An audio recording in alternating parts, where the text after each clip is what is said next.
બાળક જોઈ રીજે જે રીજે બાળક જોઈ જેને સ્નેહલ સુરત વત્સલ મુરત કોટી કોટી વંદન. સાધારણ મનુષ્ય ક્યારેય શિક્ષક નથી હોતો. આચાર્ય શ્રી ચાણક્યના આ શબ્દો શિક્ષકના વ્યક્તિત્વને ઉજાગર કરે છે. શિક્ષક એટલે રંગ, પીછી અને કેનવાસ. શિક્ષક એટલે ષડ, અલેસો અને નામ. શિક્ષક એટલે શબ્દ, લય અને પ્રાસ. શિક્ષક એટલે કાનુડાના મુખમાં દેખાતું બ્રહ્માંડ. શિક્ષક એટલે પથ્થરોમાંથી ફૂટતી ઉપર. શિક્ષક એટલે મધદરિયે દેખાતી દીવાદાંડી.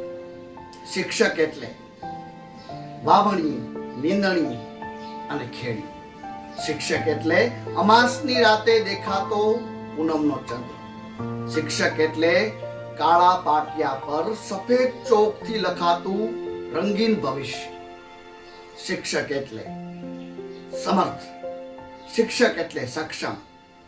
શિક્ષક એટલે શિસ્ત, કરુણા અને ક્ષમાનો સમન્વય.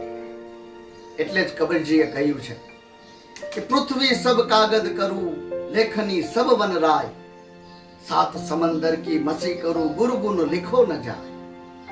શિક્ષક શું કરી શકે? શિક્ષક રણને વન કરી શકે, તમારી કોરી આંખોમાં સપના ભરી શકે, આખા વિશ્વને તમારી હથેળીમાં ધરી શકે, તમારા પંડમાં પ્રાણ પૂરી શકે. શિક્ષક વાલિયા લૂંટારામાંથી વાલ્મીકી ઋષિ કરી શકે. શિક્ષક શું ન કરી શકે? શિક્ષક, એક સક્ષમ શિક્ષક ઘણું બધું કરી શકે. શિક્ષક એટલે વશિષ્ઠ. શિક્ષક એટલે વિશ્વામિત્ર. શિક્ષક એટલે સાંદીપની. શિક્ષક એટલે કૃષ્ણ. શિક્ષક એટલે ચાણક્ય. શિક્ષક એટલે સમર્થ રામદાસ. શિક્ષક એટલે રામકૃષ્ણ પરમહંસ.